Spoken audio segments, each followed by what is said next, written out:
On my channel, I strive to seek the truth. I strive to seek an understanding.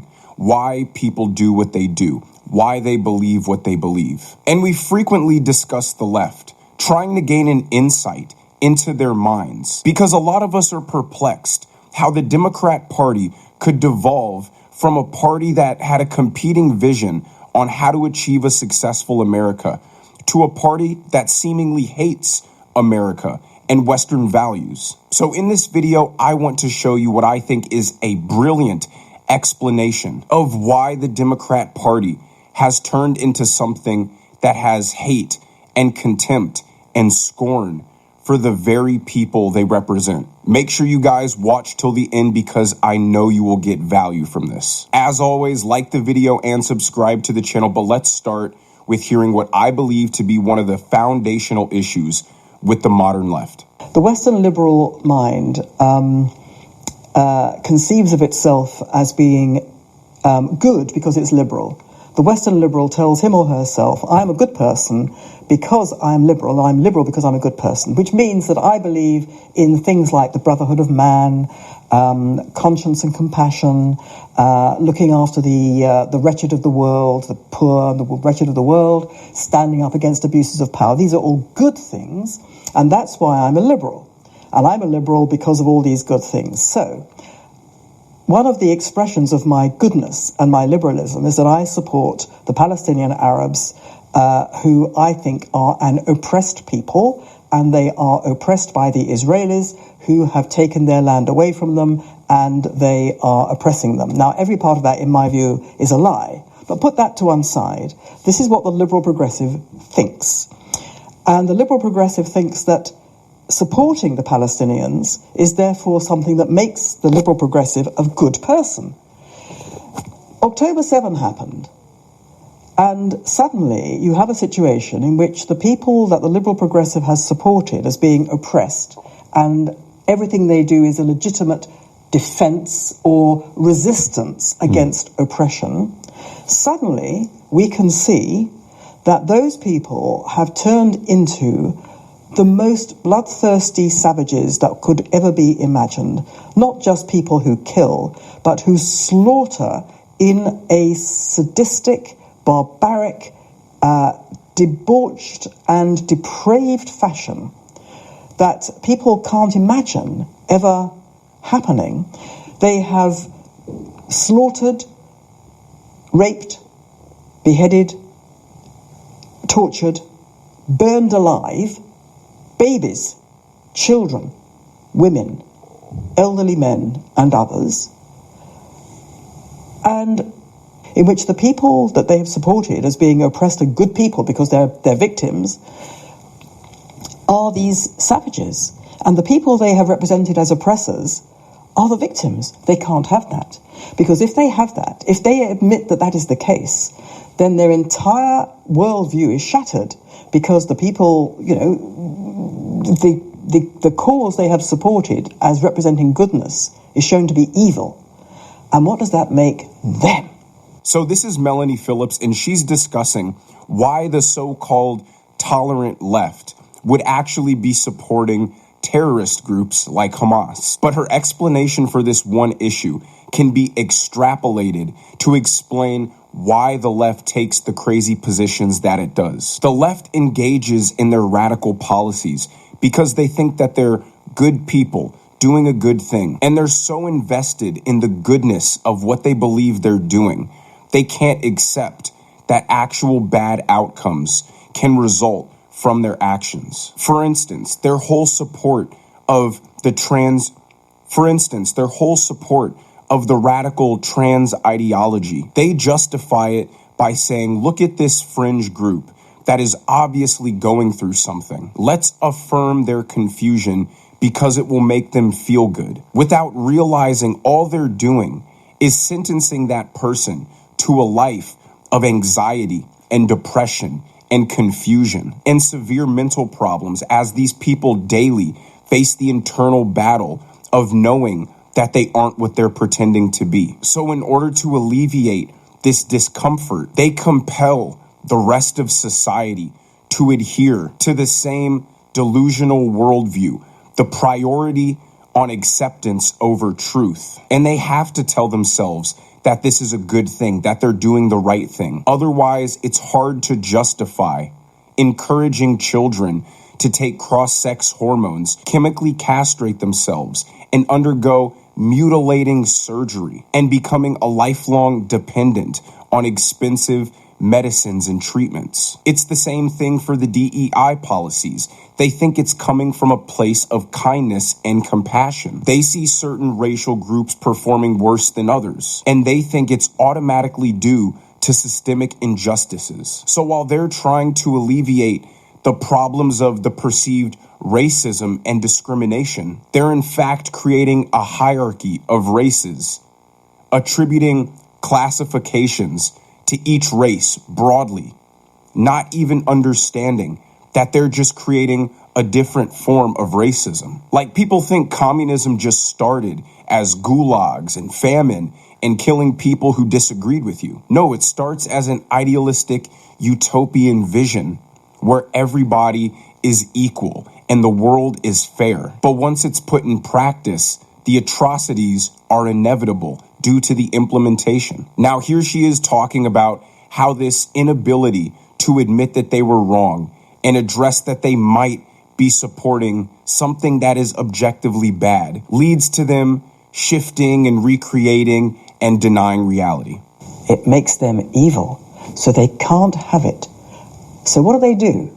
They go to extraordinary lengths to pretend that black is white, that justice is injustice, that oppression is resistance, and vice versa. So they have to represent the Israelis as being at fault. The Israelis are to blame for what's happened. So there is no better way of blaming people than accusing them of the very thing they are the victim of. Projection. So you accuse them of genocide. We hear it also regularly. The Israelis are accused of being Nazis. It's the same thing. It's not simply an offensive thing. It's a very deliberate thing, because if the Israelis are Nazis, then we are free. We, the liberal West, are free of any kind of guilt or any kind of association with bad things, because they are to blame. They are the people who are bad. And so we are free to continue with our fantasies of us being good people. This is another excellent point.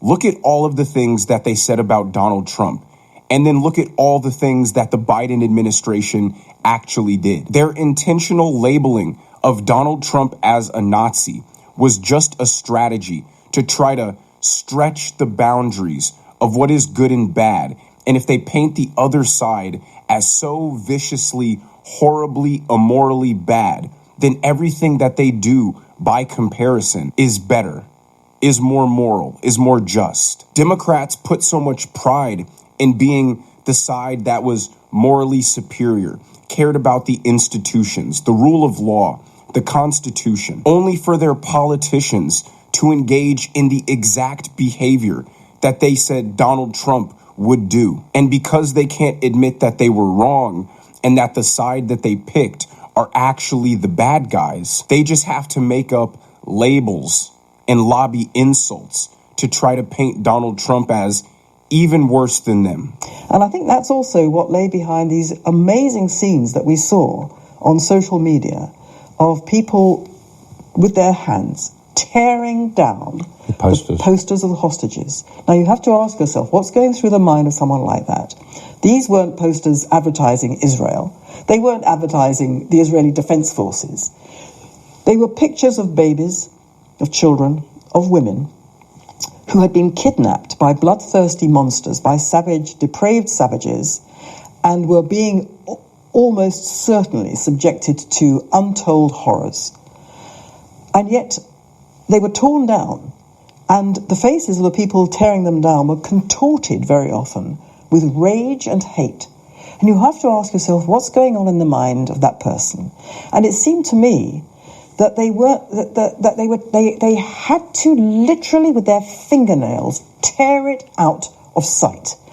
It was something that could not be tolerated to be in existence at all. The very concept of the Israeli babies and children as victims of the people they had been supporting, because it contradicted the narrative on which they had hung their own moral worth. The left was the side that glorified mental illness because it was just another layer of victimhood status, and she'll talk about that a little later. But when you do something like that and you advocate for and accept all kinds of abnormal behaviors, it's no surprise that you get a base that does things like burn down cities in riots over perceived racial police brutality, or the need to vandalize people's cars because you've labeled the other side as so vile that these unhinged people believe it is their moral obligation to engage in vandalizing a random person's private property. You get campuses taken over by encampments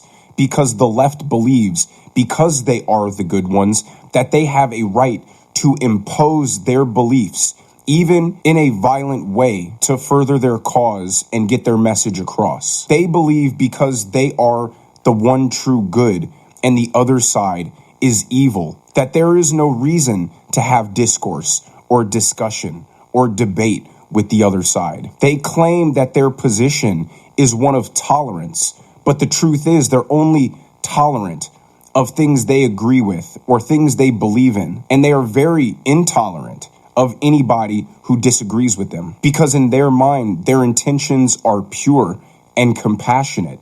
And if you disagree with that, then the foundation for your disagreement is you're a bad person. And they feel as if they have an obligation to not allow your dialogue, your evil ideas and opinions to even be discussed. Here's where she gets into their main strategy of trying to abolish truth. And this is really insightful. Because the progressive liberal mindset has also been to invert reality. It was decades ago that the West told itself, the Western intellectuals told themselves that objective truth was no more. There was no such thing as objective truth. Anyone who believes there is such a thing as absolute or objective truth is quite clearly, in this way of thinking, a complete intellectual cretin. Only, sophisticated people know that everything is a matter of opinion. Feelings trump facts. And if there are no such thing as truth, there is no such thing as a lie. And consequently, you cannot have a distinction between truth and lies. It's only a matter of opinion. This is one of the key issues with the modern left and their feeling of intellectual and moral superiority. They go to college and they get exposed to all these hypothetical academic theories, and then they start looking at the world through a lens of what if, instead of understanding and acknowledging that there are truths, there are facts, there is reality. Gender is fluid. Borders are racist. Being obese isn't unhealthy. Western values are bad and imperialistic. Like, I was watching a video of somebody trying to explain what a woman is, and they said it's somebody who presents as a woman to society. Obviously, the definition doesn't make sense, but the bigger point is they use this academic terminology, presents, as if that's a real thing. No regular person wakes up in the morning and asks themselves how they want to present today. No normal woman wakes up and thinks, I'm a woman, so I can't wait to face the onslaught of misogyny today, so maybe I should dress and present like a man, and then I will walk into rooms and be respected and given promotions and receive all the wondrous benefits of the patriarchy. These fake, sophisticated liberals think that they're enlightened and philosophical when all they've done is filled their mind with utter nonsense that dictates the way that they interact and behave in the real world. So if you get rid of truth, you get rid of rationality. And you open the way to what we have developed, which is the belief that, as Oprah Winfrey said to Meghan Markle, your truth. You have your truth, I have my truth. Well, excuse me, I mean, what's she talking about? She's talking about opinions, and she's talking at the worst level about, lies being someone else's truth. It's a mind-frying kind of hijack of language that we're living through. But going on, what have we created in the West, in the progressive West? as a result of this business of, it's my truth, everything's a matter of opinion, my feelings trump facts. It's all to do with the individual. What the individual wants, what the individual says, what the individual feels is what is. And that has led to our victim culture, in which I feel oppressed by you, and because I feel oppressed by you, I am oppressed by you, even though I may have been absolutely dreadful to you and have caused you to lose your job and all your social circle and all your prospects, but nevertheless, I'm the victim of you. This was the total hypocrisy with the entire transgender movement. They complained that they were an oppressed, small minority, but yet they had the backing of Hollywood, academia, corporate America, the government. They were given prime status in the left's victimhood hierarchy, affording them the privilege of making everybody around them so uncomfortable, so careful to say the right thing, because everyone knew that this person had the power to get you fired, to get your business ruined, to get you socially canceled, but yet they still wanted to claim victimhood. Same for black people when it comes to DEI. They claim that they're systemically oppressed, but yet they were given priority in hiring, in college admissions, in playing characters in movies that were historically played by white people, and enforced an ideology that if you did not include a black person, it was because you were inherently evil and racist. This cultural position influenced education, government, finance, business, but yet they claimed victimhood at every single turn. Even though you look around the world and you see nothing but equality. We've had a black president. There's black business leaders, government leaders. You were taught a radical leftist theory in college, and now you've adopted it as your worldview.